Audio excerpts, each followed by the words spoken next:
So this is Coach JR ulit. Ang topic natin naman ngayon is yung head movement nyo. Saan ba dapat nakalagay yung ulo nyo when it comes to boxing, kickboxing, or Muay Thai? Yung i-share ko sa inyo is personal experience ko to. Bali, ito yung tinuturo ko din sa mga estudyante ko back in Manila. Usually, di ba kapag nakikipag-sparring tayo. So when it comes to combat sport kasi, dapat marunong ka rin makipag-sparring. At syempre, alam mo kung saan nakaposition yung pinaka-ulo mo. Karamihan kasi sa atin, pag nakipag-sparring, di ba nakaparting position, yung muka nakaganyan, yung katawan naiiwan. So, sa saan ba dapat nakaposisyon yung pinaka-ulo natin? Yung ulo natin, dapat nakaposisyon sa center of gravity. What is the center of gravity? Yung center of gravity nyo is yung pagitan ng dalawang legs nyo. Kasi yung weight nyo kasi sinahati yan sa dalawa. So, 50% to the left and 50% to the right. At yung ulo nyo, syempre, nasa gitna. Bakit? Ibigyan ko kayo ng example kung bakit kailangan nasa gitna yung ulo nyo. Nasa your fighting position, di ba?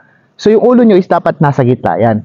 Kapag yan, hindi nasa gitna, mahihirapan kayong gumalaw. For example, yung ulo nyo is wala sa gitna, nasa harapan. When it comes to attack, pag may umatake dito, pag kayo nag-lean back, pwede ma-injury yung likod nyo. Unlike kapag nasa gitna siya, pag kayo nag-lean back, iikot nyo lang siya. Yan, gaganyanin nyo lang yung likod nyo. Bibend-bend nyo lang pala siya. At ang isa pang mahalaga, yung ulo nyo dapat is nagka-transfer siya. So, meron tatlong way lang para mag-transfer yung ulo nyo.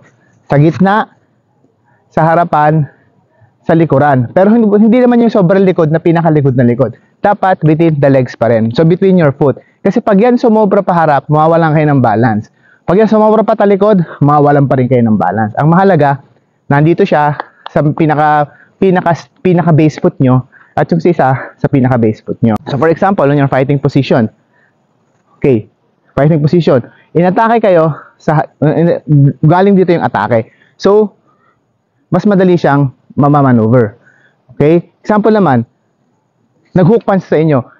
Pag kayo nag-crouch, mas madali kayo makaka-crouch para makapunta sa harapan at makabalik. Yan yung reason. Kaya tatandaan nyo, kapag head position when it comes to boxing or kickboxing or kahit sa combat sport, laging nasa gitna ang center of gravity. Tandaan nyo, ang balance 50% on the left, 50% on the right.